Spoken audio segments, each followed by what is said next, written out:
পৃথিবীতে one of the most expensive সিটিজ হচ্ছে Sydney. আর স্টুডেন্টদের জন্য সবচেয়ে গুরুত্বপূর্ণ কোশ্চেন এখানে হয়ে থাকে যে এখানে বাসা ভাড়াটা কত, রেন্টটা কত। তাই আমরা আজকে এই গুরুত্বপূর্ণ বিষয়টি নিয়ে আলোচনা করব। সো দুই ধরনের বাসা ভাড়া নিয়ে আলোচনা করব, যেটা হচ্ছে সিঙ্গেল, যারা এখানে আসলে অ্যাজ স্টুডেন্ট সিঙ্গেল আসে তাদের জন্য, আর যারা পার্টনার নিয়ে আসে তাদের জন্য বাসা ভাড়া কত সেই নিয়ে। তো শুধুমাত্র সিডনির বিষয়টা নিয়ে আলোচনা করব। অন্য কোনো ভিডিওতে অন্য স্টেট বা অন্য সিটিজ নিয়ে আলোচনা করা যাবে। প্লাস অন্য একটা ভিডিওতে আমি দেখাবো আসলে কীভাবে বাসা ভাড়াগুলো নিতে হয়, রেন্টটা নিতে হয়, কোন অ্যাপ কোন ওয়েবসাইট ইউজ করা লাগে, সেই বিষয়ে ডিটেলস আলোচনা করব। আজকে শুধুমাত্র দেখব আমরা রেন্টটা কত হতে পারে, রেঞ্জটা কত।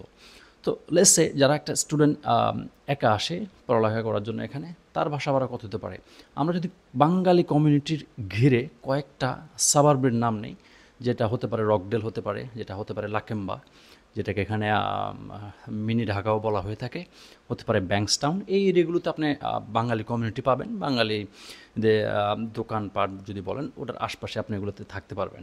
তো সেক্ষেত্রে একটা সিঙ্গেল কেউ যদি বাসা ভাড়ার মধ্যে একটা রুম নেয়, সে যদি রুমটা সে নিজে ইউজ করে, সেক্ষেত্রে বাসা ভাড়া হতে পারে $200 থেকে $300 মতো।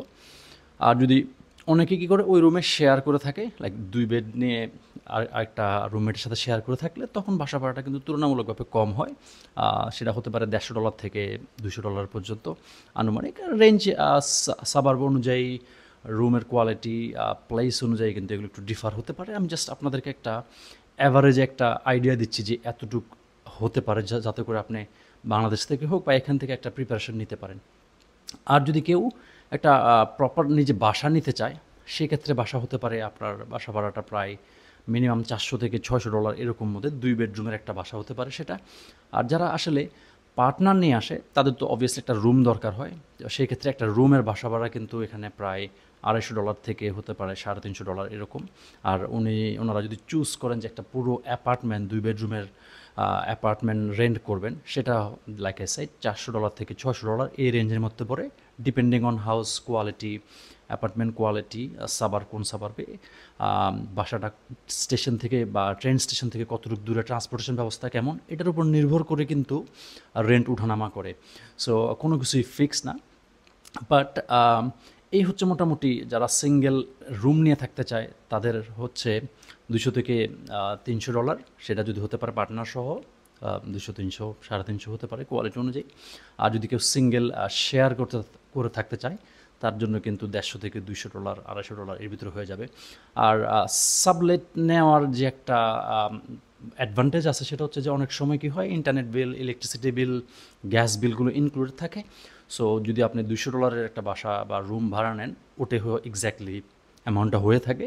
Unless you go for a different deal, তখন তো ডিফারেন্টভাবে হয়। বাসা ভাড়া খোঁজার ক্ষেত্রে কয়েকটা ওয়েবসাইট রয়েছে, যেমন realestate.com.au, gumtree.com.au, আর ফেসবুক গ্রুপ তো আছে। তো এগুলো হচ্ছে, এইসব নেটওয়ার্কিংগুলো ইউজ করলে কিন্তু এখানে বাসা ভাড়াটা পাওয়া যায়। আর সিটি বা সিভিডি যেটা বলি, সেন্ট্রাল বিজনেস ডিস্ট্রিক্ট, ওখানে যত দূরে থাকা হয় যারা, তারা কিন্তু কম রেন্ট পে করে, আর যত কাছাকাছি থাকে তত বেশি রেন্ট। কারণ আপনার ইউনিভার্সিটি, কলেজ বা জবগুলো অনেক ক্ষেত্রে কিন্তু সিটিতে হয়ে থাকে। তো সেক্ষেত্রে সিটির দিকে বাসা ভাড়াটা একটু বেশি হয়ে থাকে। যত দূরে যাবেন তত বাসা ভাড়াটা কম থাকে। হোপফুলি আপনার একটা রাফ আইডিয়া পাইছেন।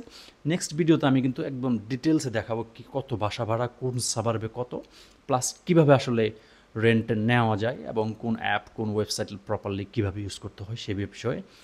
ওই ভিডিওটার জন্য অপেক্ষা থাকুন। দেখা হবে অন্য কোনো আরেকটা ভিডিওতে।